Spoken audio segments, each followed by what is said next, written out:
Bismillahirrahmanirrahim. Assalamualaikum warahmatullahi wabarakatuh.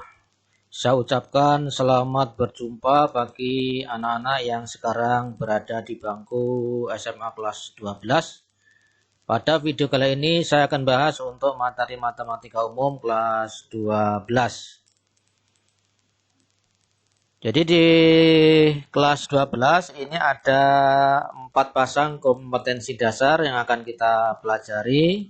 Yang mana dari 4 kompetensi dasar ini, yang 3 KD 3.1 sampai 3.3 serta KD keterampilan 4.1 sampai 4.3 ini akan kita pelajari di semester ganjil. Kemudian yang 1 KD ini 3.4 dan 4.4 ini akan kita selesaikan di semester genapnya. Kalau kita rangkum dari KD matematika kelas 12 ini ada 4 materi pokok yang akan kita pelajari. Yang pertama adalah tentang bangun ruang, di mana bangun ruang ini yang berkaitan dengan jarak. Kemudian yang kedua adalah materi statistika. Yang ketiga adalah kaidah pencacahan. Kemudian yang keempat ini adalah peluang kejadian majemuk.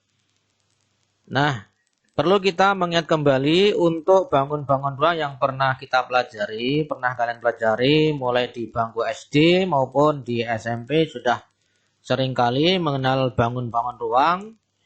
Di antaranya ada kubus, balok, limas, prisma, kerucut, bola, dan tabung. Nah, dari 7 jenis bangun ruang ini nanti yang berkaitan dengan jarak ini khusus untuk bangun-bangun ruang yang ini sampai prisma ini ya, kubus, balok, limas, dan prisma. Sedangkan untuk yang kerucut, bola, dan tabung ini tidak kita gunakan untuk menentukan jarak pada komponen bangun ruang tersebut. Nah, selanjutnya kita pada kesempatan kali ini akan mempelajari tentang jarak, khususnya adalah jarak antara dua buah titik. Tentunya kita kalau mau melakukan perjalanan dari suatu tempat ke tempat lain, kita akan memperhitungkan jaraknya. Misalnya kita mau pergi ke Big Mall yang berangkat dari SMA 10 Samarinda ini kalau kita lihat menggunakan Google Map, maka perjalanan dari SMA 10 sampai Big Mall itu adalah ini melalui jalan, ini sebetulnya bukan jalan Ahmad Yani ya, jalan Harun Nafsi ini. Kemudian ini setelah sampai pertigaan Pasar Teratai di sini belok kiri ke jalan APT Pranoto, kemudian belok kanan dan ini melalui jembatan Mahakam. Setelah itu belok kiri dan selanjutnya nanti akan menemukan atau menjumpai atau sampai pada tujuan yaitu Big Mall Kota Samarinda. Nah, kalau ditanya berapakah jarak antara SMA 10 Samarinda sampai ke Big Mall ini? Apakah jaraknya ini merupakan panjang lintasan ini atau yang mana?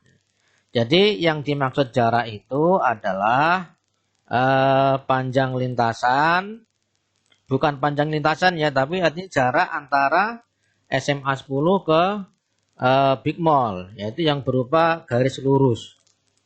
Ini yang dimaksud dengan jaraknya. Sedangkan ini jalan yang dilewati ini hanya merupakan lintasan, jadi bukan jaraknya. Jadi jaraknya adalah merupakan garis lurus yang menghubungkan titik dari SMA 10 sampai ke Big Mall ya. Jadi ini jaraknya, bukan lintasannya yang dihitung. Nah, kalau kita tentukan misalnya kita akan menentukan jarak dua buah titik, misalnya ini adalah titik A kemudian titik B, maka jarak antara titik A dan B ini adalah ruas garis yang menghubungkan antara titik A dan titik B.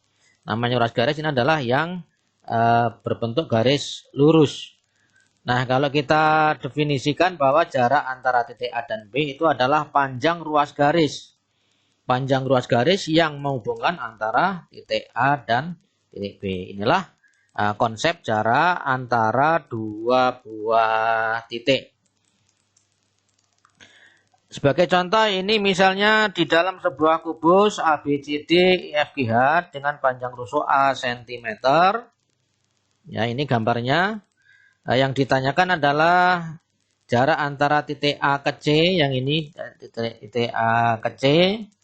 Kemudian jarak antara titik A ke titik G. Yang ketiga adalah jarak antara titik A ke titik B. Jadi ada 3 jenis jarak yang akan kita tentukan panjangnya. Yang pertama adalah jarak titik A ke titik C. Kalau kita mau menentukan jarak titik A ke titik B, maka ini kita hubungkan antara titik A dan titik B. Supaya lebih mudah, maka ini kita buat sebuah segitiga, siku-siku ini. Ya. Kemudian bagaimana cara menentukan jarak antara titik A dan titik C? Maka ini perhatikan terlebih dahulu pada segitiga ini A, B, C. Ini siku-sikunya di B. Dan tentunya kalian masih ingat tentang rumus Pitagoras atau dalil Pitagoras. Bahwa AC itu sama dengan akar dari AB kuadrat ditambah dengan BC kuadrat. Jadi akar dari AB kuadrat ditambah BC kuadrat, di mana AB-nya ini panjangnya A, BC-nya juga A. Sehingga kalau disederhanakan menjadi akar A kuadrat ditambah A kuadrat sama dengan akar 2A kuadrat. Ini kalau disederhanakan menjadi A akar 2. Ya, jadi panjang AC itu adalah A akar 2. Seandainya A ini sudah ditentukan panjangnya, misalnya panjangnya 8 cm, maka panjang AC adalah 8 akar 2. Misalnya rusuknya ini adalah 10 cm, maka panjang AC-nya adalah 10 akar 2. Di mana AC ini dari titik A ke C ini dinamakan dengan diagonal bidang atau diagonal sisi ya. Jadi ruas garis AC ini dinamakan dengan diagonal bidang atau diagonal sisi.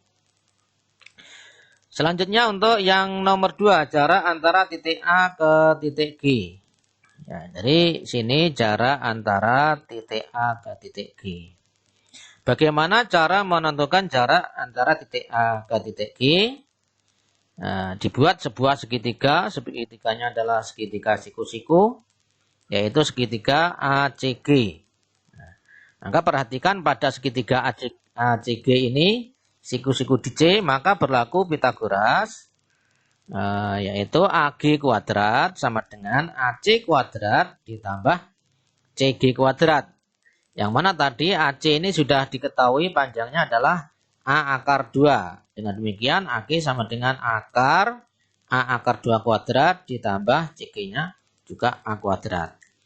A akar 2 ini kalau dikuadratkan hasilnya adalah 2 akar A, kemudian ditambah 1 akar A hasilnya 3 A kuadrat.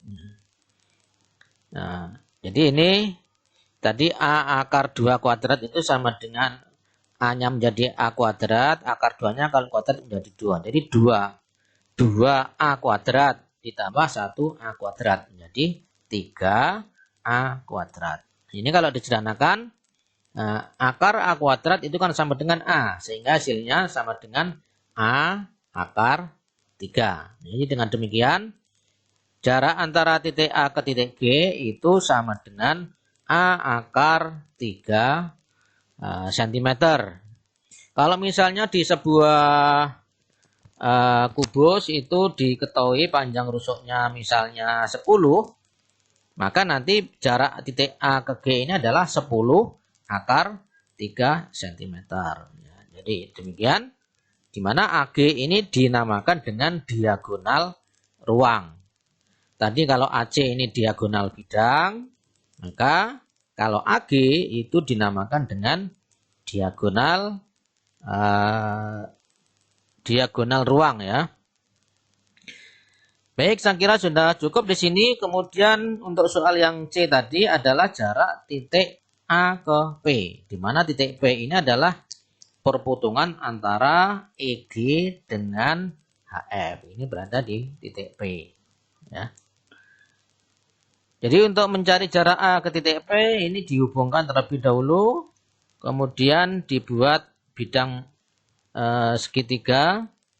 Nah, ini misalnya ini segitiganya adalah AEP ini merupakan segitiga siku-siku, siku-sikunya di E ya. Jadi segitiga siku-sikunya di E. Sehingga berlaku Pitagoras bahwa AP kuadrat sama dengan AE kuadrat ditambah EP kuadrat.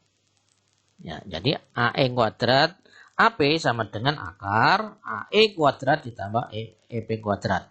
Di mana AE-nya itu sama dengan A. Kemudian EP ini kan sama dengan setengahnya dari EG. Di mana EG tadi sama dengan AC panjangnya. Sehingga ini menjadi A kuadrat, AE-nya A kuadrat. EP-nya itu setengah A akar 2 dikuadratkan. Ini kalau dikuadratkan ini setengah ini kalau kuadrat menjadi seperempat. A kalau dikuadratkan menjadi A kuadrat. Akar 2 kalau dikuadratkan menjadi 2. Sehingga ini 2 kali seperempat kan setengah. Setengah A kuadrat. A kuadrat ditambah setengah A kuadrat itu menjadi 3/2 A kuadrat.